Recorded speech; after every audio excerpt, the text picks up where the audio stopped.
and good evening, everyone. Welcome to another episode of Skul Bilong Yu. This month, Skul Bilong Yu brings you a special report of the challenges faced by implementers of the tuition fee-free policy.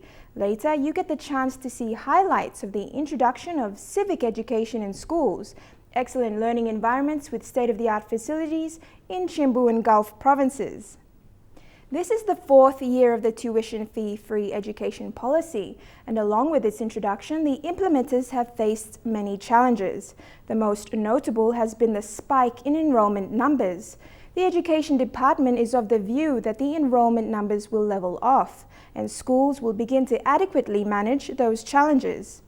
These issues were some of the important topics of discussion at a senior education officers meeting in Leh last week. Watch now to learn about the significance of this special report by MTV's Scott Wide.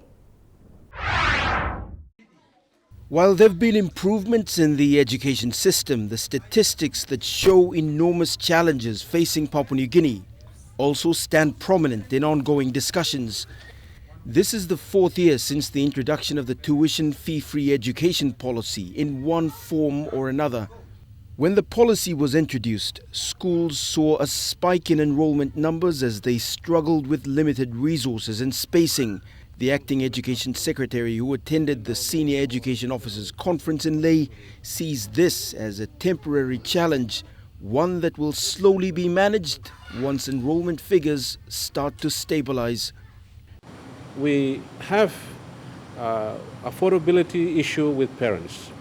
Many students, they don't come to school or remain in school because the parents are not able to afford the fees that the school charges. Therefore, a lot of our kids or children, they leave school. So we found that if we can remove this burden from the parents, a lot of the children will have that opportunity to come to school. So what you see in the classrooms now is a direct consequence of that. When the government has made the right decision to support parents, to ensure that every child has got an opportunity to education. Tuition fee-free education was a key discussion point at the Leh conference. The gathering, also attended by provincial administrators, was an opportunity to evaluate the successes and the failures of the TFF. Apart from the National Capital District, all of those who attended managed schools in rural areas of Papua New Guinea, where access and monitoring are difficult. Those factors have contributed to the apparent loss of about 50 million kina in tuition fee-free funds.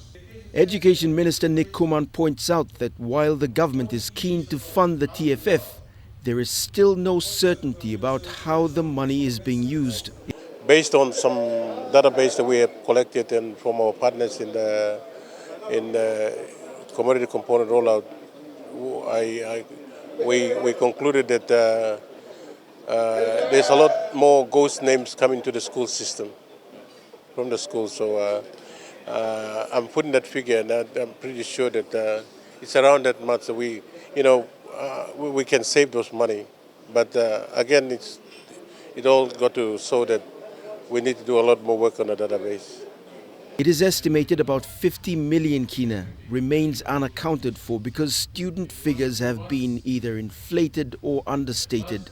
For the Moresby province, which has many of its schools in rural areas, keeping track of student numbers and the number of schools that are actually open is a major concern for the government. It is affecting our operation in the sense that the statistics coming in are not reliable, and sometimes it is grossly overstated, sometimes it is understated. And so things like the government's TFF policy really works on numbers, you see. And so sometimes when we don't give the accurate numbers, then we get underfunded. Or sometimes we give exaggerated numbers, and then we get funds that we rightly do not deserve to, and essentially suffocate the other recipients who are supposed. Some of those schools that exist in Papua New Guinea today. It's not just about accountability. Perhaps the biggest challenge facing the Education Department today is the integrity of the information that comes from schools to the Education Head Office in Waigani. Information coming from schools are not always correct, Education officers have admitted that schools are inflating their student numbers to get more money because the TFF relies on school enrollment numbers. We've got to make sure that we account for every child that is in the school system. The Acting Deputy Secretary for Education, Dr. Uke Combra, says education standards officers are now being tasked to personally verify school data to improve the flow and accountability of tuition fee-free funds. I've already instructed the inspections division in the department to make sure that in every school census form that they give out now, there has to be a section where the inspector has to say, signs off, to say that I have cross-checked this information with schools and I'm happy that this data is correct. That's one thing we can do immediately. The other strategy that I'm also giving some thought to is to use this data that we have collected through this tri-Pacific commodity component exercise. We can use that information, send it down to the provinces and say that this is the data we're going to use. If you have any questions about the validity, the accuracy of this information, you tell us through our inspectors, through our provincial education officers. Like every other sector of government in Papua New Guinea, the Education Department can't easily refer to a single source to draw reliable data. Since the introduction of the tuition fee-free policy, the problem has become more pronounced, and headquarters in Port Moresby has come to realize that it can't trust enrollment figures coming from the districts.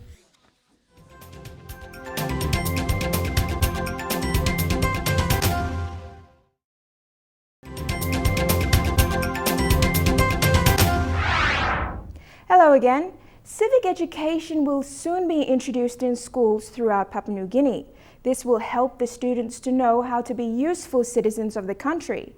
A memorandum of understanding was signed earlier this month between Transparency International PNG and the National Department of Education. Have a look.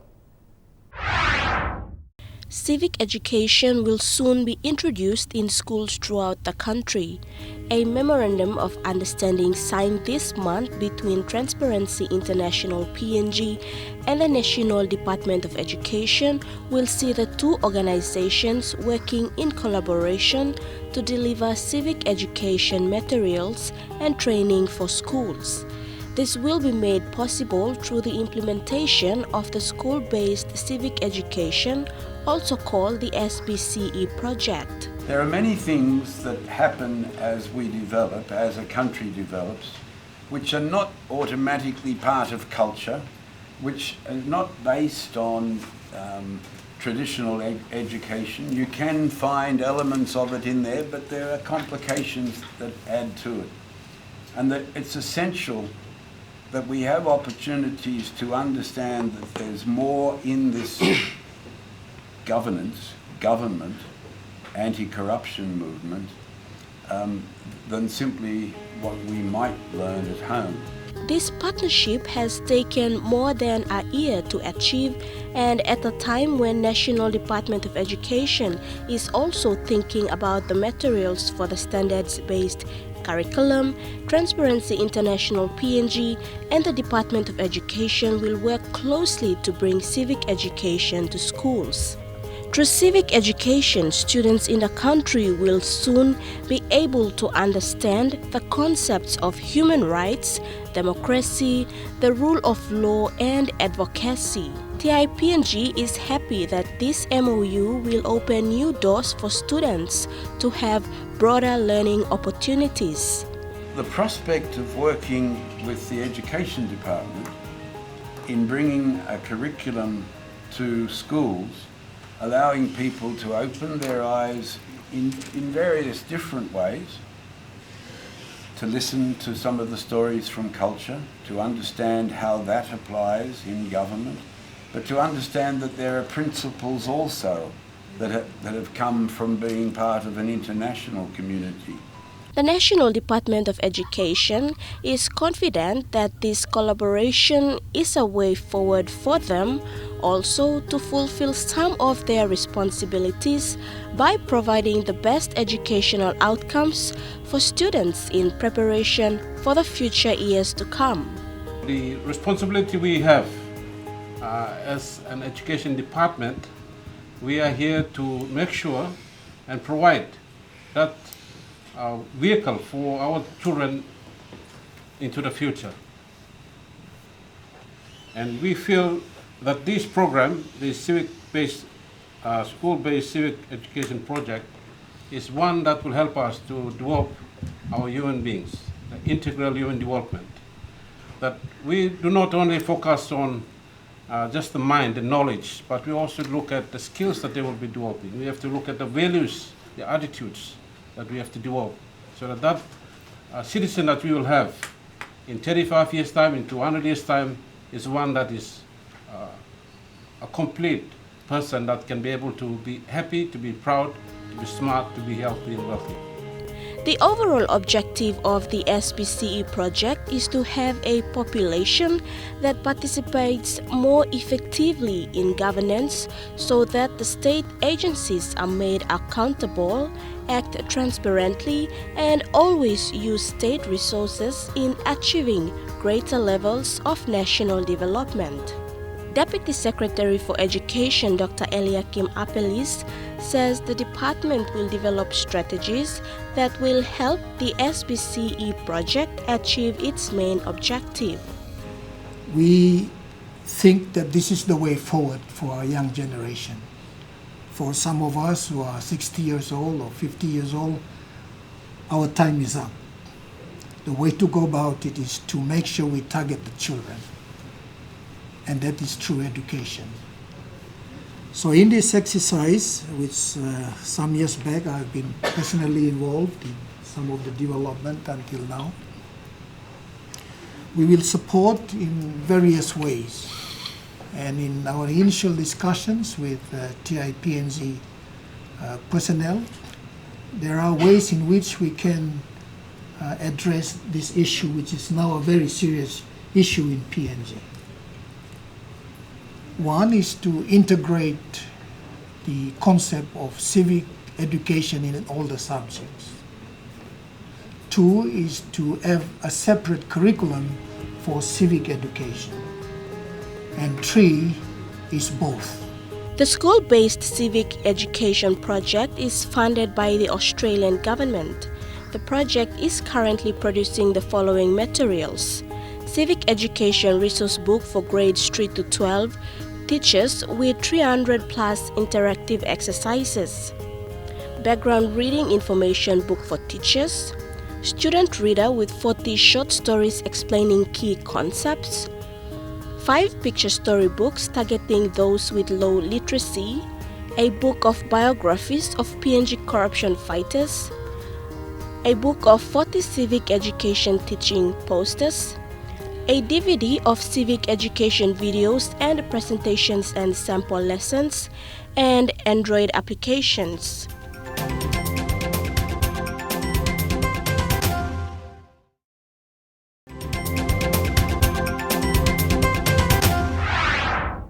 Karawagi Secondary School in Chimbu Province welcomed the opening of their brand new dormitories earlier this month. Watch next.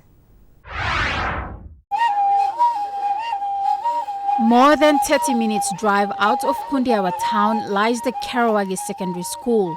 It is a school in the Highlands region that is slowly matching up its infrastructures to that of institutions. Earlier this month, the school opened its newest dormitory, better known in the school as the Boys' Lodge. Principal of the school, Samuel Connor, says the administration had gone through some controversy before achieving its project plans. And accused me of misusing funds and things like that. I got suspended for 3 months. They carried out an investigation, but cleared. Everything was in order. So I got reinstated. The male dormitory will be housing over 100 male students. Inside the dormitory rooms are double bunk beds in a spacious study environment. This new building adds to the 2 existing male dormitories in the school. It takes us 22 months to complete the building. And in fact, the building was managed by the school, the board. And they employed the skilled workers. And that's how we managed it. And I think a lot of costs in labor, in contract, and a lot of other processes that involved that requires money has been cut down.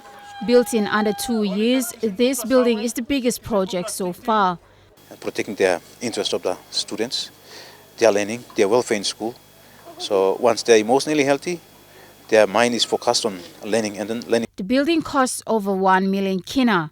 The administration completed the project using the school's tuition fee-free funds. But it's good to commend the governing council and the principal and staff. They are taking the lead now. They are setting the new precedents in setting up state-of-the-art dormitories and classrooms for students. And we commend the guys who are involved to make this successful. And I commend. Like many other schools, Karawagi Secondary has produced some of the country's elites since its existence in the 1970s. The sample line is this province before now. Put him effort blow and fruit blow now you will give 3 member come stop. Now that line come stop. So all simple you like critic him or man, you must kill him or something good now you critic him. No good you think the personal interest blue yet now. Bagrab him institution blue you. Following Moresby Governor Kelly Naru's visit to the school earlier this month to open the new dormitory, the governor took time to share his experiences as a former Karawagi student. Good to be back at my old school, as well as Honorable Governor for Chimbu, Honorable Noah Kul. We went through this place, and I am pleased to see that the national government's policy on tuition fee-free education has greatly assisted, and this is one of the examples and outcomes of the policy at work. What's colorful in the history of the school is that it has created history in some of its students, including some of the country's lawyers, accountants, and even politicians. We are very excited to come back to this place. It's somewhat 35 years or so. Before we were students, now we come in as leaders. Holding that thought, local political heads in the province strongly support the idea of keeping the school operational with support from everyone. So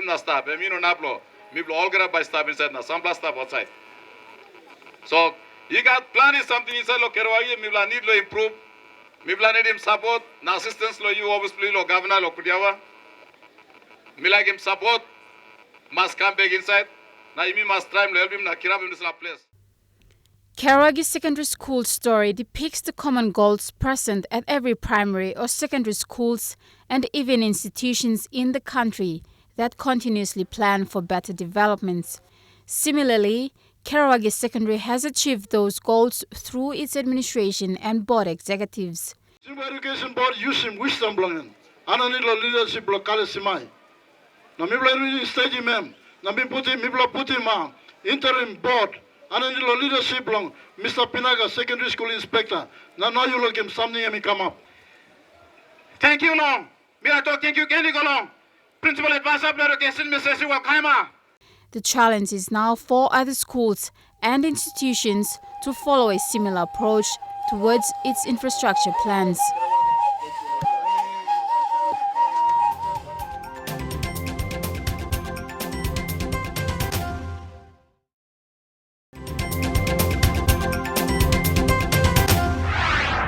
Welcome back. Kerema Coronation High School in Gulf Province started in the 1950s with very little changes to the school facilities. On the 4th of June this year, the school was overwhelmed with the opening of state-of-the-art facilities funded by the national and Gulf provincial government. Gulf Province is a province of Papua New Guinea located on the southern coast. The provincial capital is Kerema. The province is approximately 34,000 square kilometers in size and is dominated by mountains, lowland river deltas, and grassland flood plains. The Kikori, Turama, Purari, and Vailala rivers all meet the sea known as the Papuan Gulf. The province has the second smallest population of all the provinces of Papua New Guinea, with more than 158,000 inhabitants, according to 2011 census. A road runs from Kerema to Port Moresby, but the quality is poor between Kerema and Malalawa. Instead, many people use sea transport, often in dangerous situations. The people of Kerema need access to basic services, such as health and education, which they say has been neglected over the past years.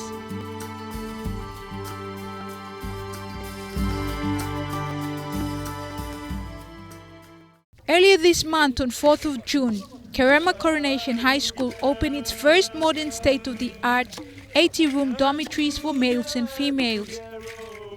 Each unit contains 2 study lights, study table for 2, a roof fan and a bunk bed. The high school also has ablution blocks with day students' toilets, 6-block classrooms and an IT lab.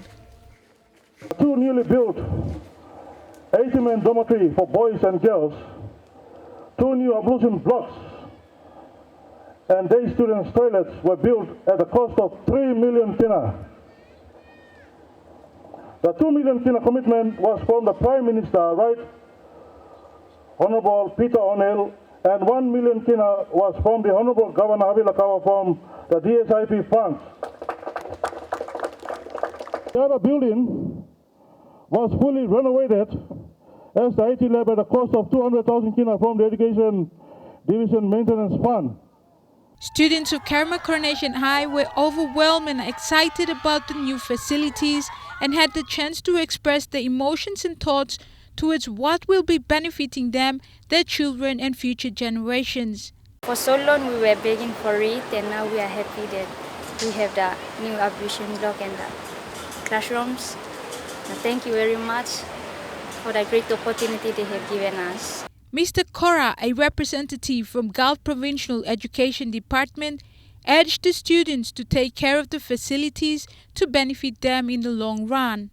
Let me tell the students of Kerema High School, this privilege you today get ownership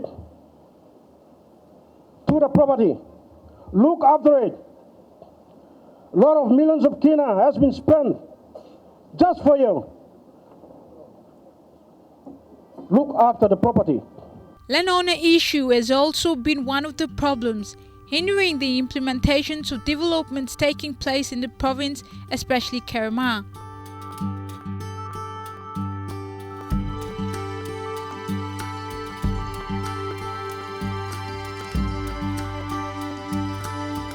Though some landowners had tried to seize the opening of the new facilities due to royalty distress, other concerned landowners like Mr. Pyrie believe and uphold the importance of education for the young people of Kerema. As a landowner, I would also say that money is not important, but the students' education is very important, one thing that we should consider.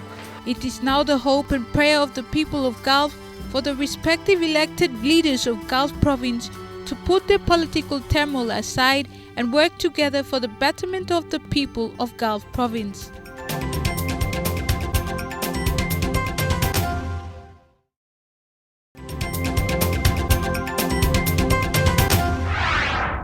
On the 5th of June this year, saw schools around the country commemorating World Environment Day with various activities. More than 5 secondary schools in Port Moresby took part in this debate competition. Let us now have a look at how these students debated and were awarded accordingly. June 5th every year is marked by the United Nations as World Environment Day to make a worldwide awareness on environmental issues. The World Environment Day, known as WED for short, was initiated in 1972 and is run by the United Nations. It is a day when people from all walks of life get together to discuss, share, and come up with solutions that will help make the world a cleaner, greener, and brighter place to live today and for the future years to come. This year, the theme is 7 billion dreams, 1 planet, consumed with care. Schools around the country have celebrated the day with a variety of activities relating to the theme. In the nation's capital, more than 5 secondary schools, National high schools and international schools have all participated in the debating competition on the topic PNG must focus on managing its increasing population needs and its rapid consumption of resources to conserve and maintain its diverse rich resources and ecosystems, as it is already an issue for the global community. Doing this as steamships in partnership with the department for a number of years. It's an extremely important message, and we've done it in the National Capital District. But I'd like to give a quick shout out to the people in the Moresby province where we introduced this initiative last year. It's not quite as big as the initiative in the National Capital District, but it's met just as enthusiastically, and I'm sure it'll grow. And it's part of our desire to spread the word about sustainability and the environment throughout Papua New Guinea. Here in Papua New Guinea, we enjoy a remarkable biodiversity. Every day we wake up, we smell clean air, we drink clean water, and we eat healthy food. We're in a very enviable position, but our population's growing as well. So whilst it's not an urgent need for us today, it certainly is a need that we have to consider for ourselves, but more importantly for future generations of Papua New Guineans. The actual debate took place on Wednesday, 3rd of June at the Gateway Hotel, while the presentations took place on the Environment Day itself at the Dynasty Restaurant at Vision City. There was entertainment provided by Sumira Natera of Vocal Fusion fame.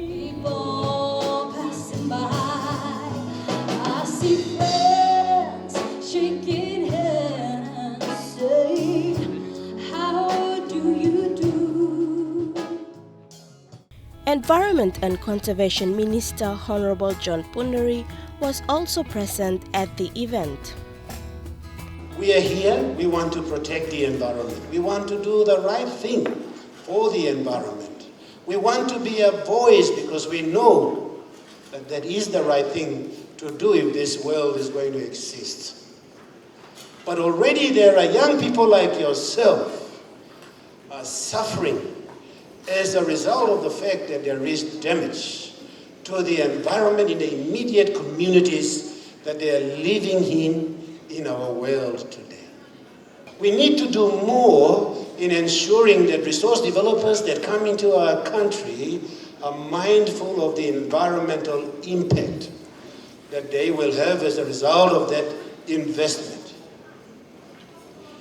I think the department has come up with brilliant policies under the leadership of the secretary and the deputies that we will aggressively ensure that as we go into the future, we do better protection of our environment. Special awards were given to individual students,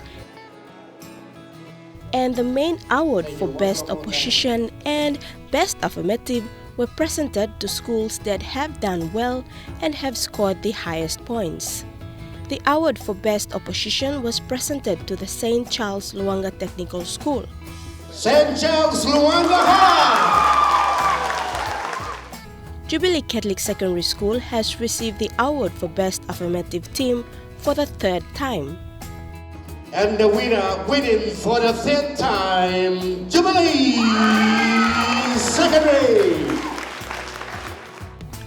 Out of all the schools that have participated, De La Salle Secondary School and the St. Charles Luanga Technical Schools participated for the first time. Students expressed gratitude to Steamships for hosting 3 successful World Environment Day school debates to date, which have given them the opportunity to broaden their knowledge on the importance of celebrating the day, and more to that, the importance of preserving and conserving the natural environment of Papua New Guinea.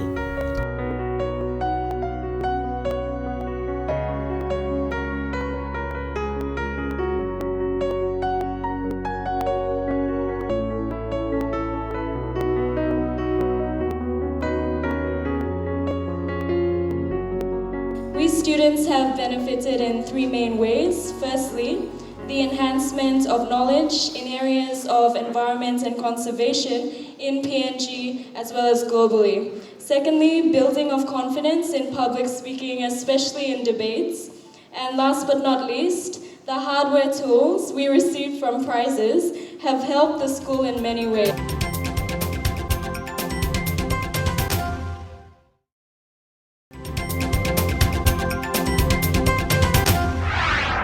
You're watching Skul Bilong Yu. Students studying at the technical and vocational education and training institutions were given the privilege to complete their education under the TVET sponsorship scheme initiated by the Governor for NCD, Powers Pakop, and the National Capital District Commission. Papua New Guinea is a country rich in natural resources which derives its economy. However, growth in the country has been lopsided, with a few cities becoming the recipients of much of the wealth generated. Incidentally, these centers of growth are also the hub of many social and development issues currently facing Papua New Guinea, such as law and order, corruption, lack of skilled workforce, to name a few. Human resource development is one of the primary focuses of the government of the day, and its policy on education reflect this. It is hoped that students that have undergone technical and vocational training will contribute immensely to the workforce in PNG. TVET provides relevant practical skills, attitudes, knowledge and understanding relevant to the various sectors of the formal and informal economy. The NCDC, under the leadership of Governor Powers Pakop, has spent a total of 9 million kina on scholarship for over 9,000 students to continue their education in technical or vocational institutions. This year, a total of 1,653 TVET students were successful applicants out of 2,000 applicants who applied for the TVET Scholarship Scheme program. On the 1st of June 2015, at the Don Bosco Technological Institute, Governor Pakop presented scholarship checks to principals of each technical and vocational schools. He stated that Papua New Guinea needs to develop its human resources because they are essential for driving the economic development of the country forward. One thing that has been lacking with NCDC in the past is having a clear social program, mainly for our young people and for our people generally. There's not a lot of social program to address the needs of our people in the city, especially you all young people. Governor Pakop thanked the technical and vocational partnership institutions such as Don Bosco Technological Institute, Caritas Technical Secondary School, Don Bosco Technical Secondary, International Training Institute, and few others for giving a second chance to students who wish to further their education. And so this program has come in partnership with all the vocational and technical institute to try to give you all our young people who cannot make it to secondary school another chance to have a strong foundation for the future. Mr. Pakop further encouraged the students not to take the privileges they have received for granted, but to work together to be productive citizens of this country and to change the mindset of foreign investments, as it is important to portray a different image to the rest of the world. This time it's still a privilege. It's not a right yet.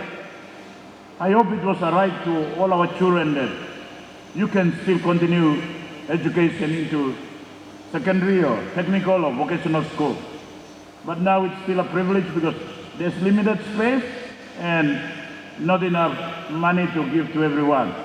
So those of you who have got it, you must know that it is a privilege and I must use it properly.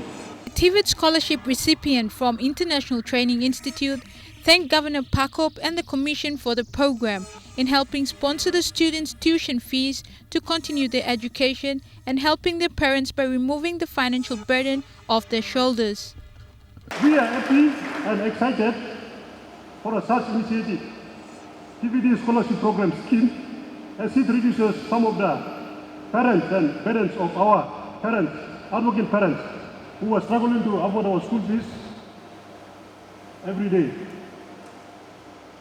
Honorable Governor, your undivided support and consistent investment year after year concerning the human resource development of this country is foremost important, and it is a sign of a true and quality leadership we have in Papua New Guinea.